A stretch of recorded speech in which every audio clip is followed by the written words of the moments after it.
দেখেন একটা মানুষ জিকির করতে করতে হাঁটতেছে। আচ্ছা, আপনারা তো জানেন যে কত মানুষ হাঁটতেছে পরেই ইন্তেকাল হয়ে গেছে। এরকম হয়েছে কিনা বলে, মানে হাঁটতেছে তো ইন্তেকাল হয়ে গেছে।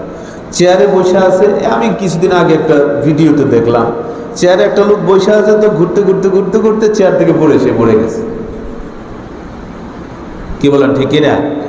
তাহলে চেয়ারে বসেও ইন্তেকাল হয়ে যায়, চলন্ত অবস্থায় ইন্তেকাল হয়, হাঁটতেছে মানুষ দুনিয়া থেকে চলে যায়, দাঁড়ায় আছে হঠাৎ করে পড়ে যায়, ঠিক কিনা কোন পড়ে যায়। তাহলে সর্ব অবস্থায় যদি আমার সময়টা, আমি দাঁড়ায় আছি, যদি আমার তো কোনো কাজ নাই, আমার অবসর সময়টা আমি জিকির করব কার? সবাই বলেন কার? তো আমি যদি ওই অবস্থায় দুনিয়ার কোনো নেশা আমার ভিতরে না থাকে, যদি আল্লাহ তাআলার জিকির আমার জবানে থাকে, তো আমি হাঁটতেছি জিকির করতেছি, লা ইলাহা ইল্লাল্লাহ, লা ইলাহা ইল্লাল্লাহ, জিকির করতেছি, হাঁটতেছি, বসে আছি জিকির করতেছি, শুয়ে আছি জিকির করতেছি, হ্যাঁ, অবসর বসে আছি, কোনো কাজ নাই। দেখেন, জিকির যখন আমার দিলের মধ্যে থাকবে, আমি জিকির যখন করতে থাকবো, তখন দুনিয়ার কোনো ওয়াসওয়াসা আমাকে আঘাত করবে না। সুবহানাল্লাহ। তখন আল্লাহ তাআলার সাথে আমার সাথে সম্পর্ক তৈরি হবে। সুবহানাল্লাহ। কার সাথে সম্পর্ক হবে? আল্লাহর সাথে। আর আমরা চাই তো সম্পর্ক হোক কার সাথে? এটাই তো আমাদের চাওয়া, কথা কয় না? এটাই আমাদের চাওয়া। তাহলে যদি আল্লাহর সাথে সম্পর্ক করতে হয়, যে যারে জফে বেশি সম্পর্ক হয় তার সাথে তত বেশি, ঠিক কিনা বলেন? যত বেশি আল্লাহর জিকির হবে, আল্লাহকে স্মরণ করতে থাকবো, তো আল্লাহর সাথে সম্পর্ক বাড়বে না কমবে? কথা কয় না, বাড়বে না কমবে? বাড়বে। আমি দাঁড়ায় আছি, দাঁড়ানো অবস্থায় জিকির করতেছি, লা ইলাহা ইল্লাল্লাহ, লা ইলাহা ইল্লাল্লাহ, বসে আছি বুকরতা ও আসিলা, আমি বসে আছি, সকাল সন্ধ্যা আমার একটাই জিকির, লা ইলাহা ইল্লাল্লাহ। তো আমি বসে আছি, এই অবস্থায় জিকির চলতেছে। যদি আমার ইন্তেকাল হয়ে যায়, আমি যদি দুনিয়া থেকে চলে যাই, হতেও তো পারে আমার বসা অবস্থায় দুনিয়া থেকে চলে যাওয়াটা, ঠিক কিনা বলেন? আল্লাহর রাসূল বলেন যে তুমি বসে বসে আল্লাহর জিকির করতেছো, এইভাবে যদি তোমার ইন্তেকাল হয়, তো তুমি জিকির করতে করতে আল্লাহর দরবারে হাজির হয়ে যাবে। তো হাঁটতেছো, হাঁটা অবস্থায় জিকির ছিল তোমার মুখে, ইন্তেকাল হয়ে গেছে, তো তুমি জিকির করতে করতে করতে করতে আল্লাহর দরবারে হাজির হয়ে যাবে। তো আল্লাহ রব্বুল আলামিন যখন ওই যে হিসাব নিকাশের দিন, কিয়ামতের দিন, বান্দাকে দেখ যে বান্দা জিকির করতেছে, তো আল্লাহ তাআলা কৌতূহলী ভাবে জিজ্ঞেস করবেন, এ বান্দা তুমি জিকির করো কা? বলে, আল্লাহ তোমার কাছে আসার আগে আমি জিকির শুরু করছি, এখন থেকে আমি জিকিরই করছি। বলে, তাই? আল্লাহ তাআলা বলে, হ্যাঁ, যাও, তোমাকে মাফ করে দিলাম, যাও, ওই বান্দাকে মাফ করে দিলাম, জিকির করতেছে। ভাই, এই জন্য দেখেন, আমরা যে ঘুমাই না, কথা কয় না, ঘুমাই না আমরা? ঘুমানোর সুন্নতের আমল আছে। দেখেন, আমার গোটা জিন্দেগির সব জায়গায় আমল আছে, আর আল্লাহ তাআলার হুকুম মতে যদি আমার সবকিছু হয়ে যায়, তাহলে সব অবস্থায় আমার হেফাজত করবেন কে? আল্লাহ। কে করবেন হেফাজত? আল্লাহ। কত মানুষ ঘুমায়া যায়, ঘুমের মধ্যে তার ইন্তেকাল হয়ে যায়, হয় কি কয় না? কথা বলেন, হয় কি না? ঘুমের মধ্যে ইন্তেকাল হয়ে যায়। তা আপনি ঘুমাইয়া গেছেন, ঘুমের আগে শুরু করছেন, জিকির শুরু করছেন, আল্লাহ আল্লাহ আল্লাহ আল্লাহ আল্লাহ আল্লাহ, এরকম জিকির করে না? দেখেন, এই যে আমাদের এক বুজুর্গ বলছিলেন যে হুজুর ঘুম আসে না, অনেকের এরকম হয় যে অনেক রাত্র পর্যন্ত ঘুম আসে না, ঘুম হয় না, অনেকে ট্যাবলেট খেয়েও ঘুমাইতে পারে না, এরকম আছে না নাই? কথা বলেন, আছে না নাই? এই জন্য এক বুজুর্গ সবক দিছে, যার ঘুম আসবে না, এটা পরীক্ষিত, সে যেন জিকির করতে থাকে, তো জিকির করতে করতে করতে করতে আল্লাহ তাআলা শান্তির ঘুম তার চোখে জারি করে দেবে। সুবহানাল্লাহ। এটা আপনি ট্রাই করে দেখেন, আপনি ট্রাই করে দেখেন। যখন ঘুম আসবে না, তখন জিকির করবো কার? আল্লাহ। এই কথা বলেন না, কার? আল্লাহ তাআলার জিকির করবো। এই জন্য দেখেন, হাদিসের মধ্যে আসছে, আপনি জিকির শুরু করছেন, আল্লাহ আল্লাহ আল্লাহ আল্লাহ বলে জিকির শুরু করছেন, তো জিকির কি আপনি ঘুমাইয়াও করছেন? কথা বলে, আপনি ঘুমে থেকে কি জিকির করছেন? না, জিকির করতে করতে একটা সময় আপনার ঘুম এসে বসছে, আপনি ঘুমায়া গেছেন। হাদিস শরীফের মধ্যে আসছে যে ওই ঘুম থেকে ওঠা পর্যন্ত আপনি যতক্ষণ ঘুমেছিলেন ততক্ষণ বৈশা বৈশা যদি জাগ্রত অবস্থায় আল্লাহ তাআলার জিকির করলে যে সওয়াব হইতো, আপনি জিকির শুরু করে ঘুমানোর কারণে ঘুমন্ত অবস্থায় আল্লাহ তাআলা সেই সওয়াব আপনার আমলনামায় দান করবেন। এটা জিকির শুরু করে। তাহলে ঠিক এইভাবে ঘুমন্ত অবস্থায় যদি আপনার ইন্তেকাল হয়ে যায়, আপনি দুনিয়া থেকে চলে গেলেন, তাইলে আপনি ওই আল্লাহ পাকের দরবারে ঘুমন্ত অবস্থায় যদি আপনার ইন্তেকাল হয়, তো জিকির শুরু করে ঘুমানোর কারণে আল্লাহর আদালতে যখন আপনাকে উঠানো হবে, তো জিকির অবস্থায় আল্লাহ পাকের আদালতে উঠানো হবে। আল্লাহ এই দৃশ্য দেখা ফেরেশতাদের সাথে কৌতূহলী আলোচনা করবেন, দেখ আমার বান্দা জিকির করতে করতে আমার সামনে হাজির হয়ে গেছে, যাও আমার এই বান্দার কোনো হিসাব নাই, বিনা হিসাবে জান্নাত দান করো। আমার ভাইয়েরা, তো বলতেছিলাম যে আমার আপনার হায়াতের রশি কখন শেষ হয়ে যায়।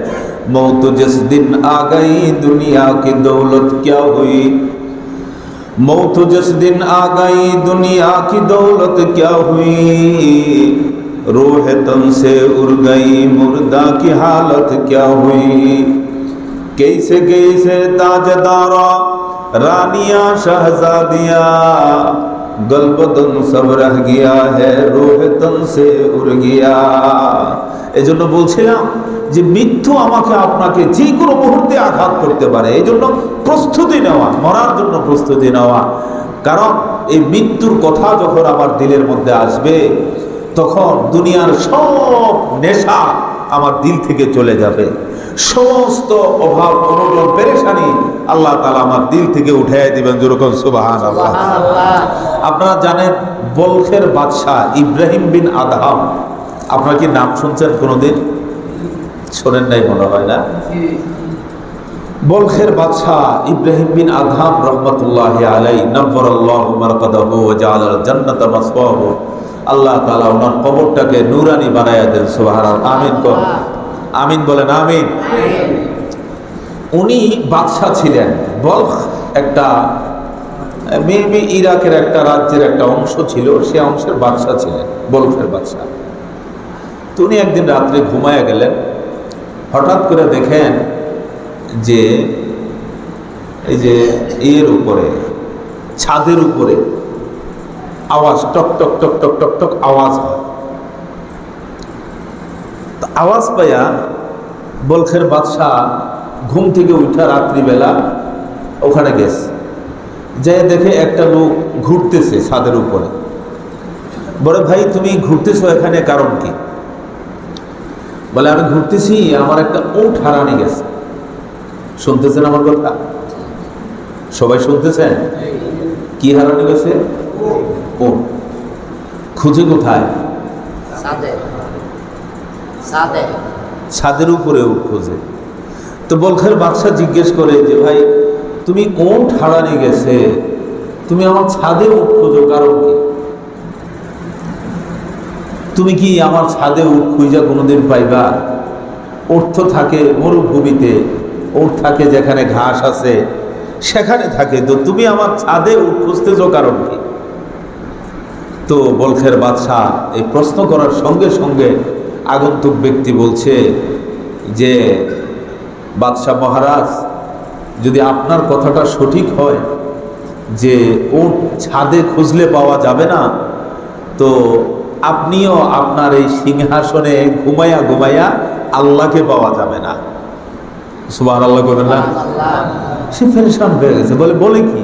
বলে, হ্যাঁ, আপনিও আল্লাহকে ছাদে, আপনি এই সিংহাসনে শুয়া শুয়া পাবেন না। ইব্রাহিম আদহাম বলে, ভাই তুমি কে? পরিচয় দেয় নাই, দৌড়ে সেখান থেকে নাইমা চলে গেছে।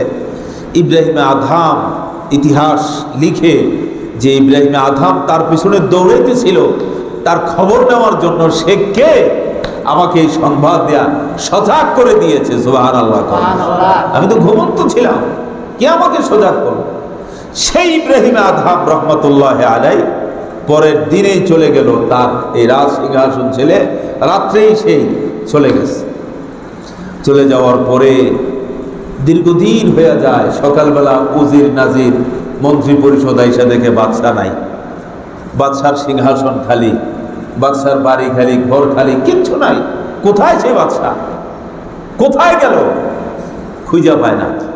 তো বাদশা অনেক দিন পর্যন্ত অপেক্ষা করে বাদশার মসনদে একজন বসাইল। তারা দীর্ঘদিন চলতেছে। তো দীর্ঘদিন পরে এই বলখের এক অনুষ্ঠান করার জন্য তারা এক জংলায় রওনা দিল। এই করে না, এই যে কি বলে বনভোজন, বনভোজন হয় না, যায় না মানুষ, পিকনিকে যায়, বনভোজনে যায়। তো মন্ত্রী পরিষদ নিয়ে আসে, ভোজনে গেল। যাওয়ার পরে খুঁজতে খুঁজতে খুঁজতে একটা জায়গা নির্ধারণ করলো। হঠাৎ করে দেখে যে একটা লোক নদীর পাড়ে বসা। বৈশা এক একজনের মধ্যে কৌতূহল জাগ্রত হলো, কিরে এ তো আমাদের বাদশার মতো মনে হয়। সুবহানাল্লাহ। এত আমাকে বাদশার মতো মনে হয়, ওই যে বলখের বাদশা ইব্রাহিম আদহামের মতো মনে হয়। ঘটনা কি? আরেকজনে কয় না, বাদশা বুঝি জঙ্গলের মধ্যে এইভাবে জীর্ণ পোশাকে বসে থাকবে, এটা হয় না। তা আরেকজনে বলে না, এটা হতেই পারে না। তো সকলের মধ্যে এক কৌতূহলী আলোচনা শুরু হয়ে গেল যে এইটা বলখের বাদশা না। তো যখন একে পারস্পরিক যখন আলোচনায় সবাই চাপাচাপি শুরু হইল, তো বলল ঠিক আছে, তাইলে জিজ্ঞাসা করা যাক এটা বলখের বাদশা কিনা।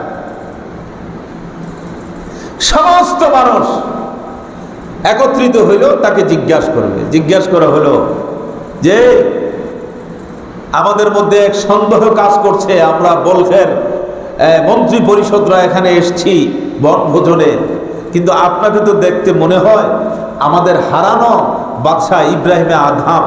আপনি কি সত্যি সেই ইব্রাহিমে আদহাম?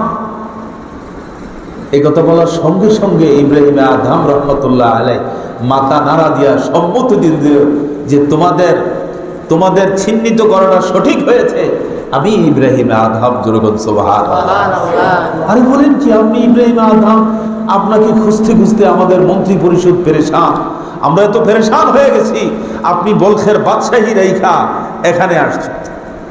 ইব্রাহিমে আদহাম বলে, ও মন্ত্রী পরিষদেরা, তোমরা যে বাদশাহী থেকে আমাকে দেখেছো, যে বাদশাহীর সিংহাসন আমি ধারণ করেছিলাম, আল্লাহ রাব্বুল আলামিন এমন বাদশাহী আমাকে দান করেছে, এরকম লক্ষ কোটি বাদশাহী যদি আমাকে দান করা হয়, তার চেয়েও কোটি কোটি গুণ সম্মান আল্লাহ আমাকে দান করেছে। যেরকম সুবহানাল্লাহ।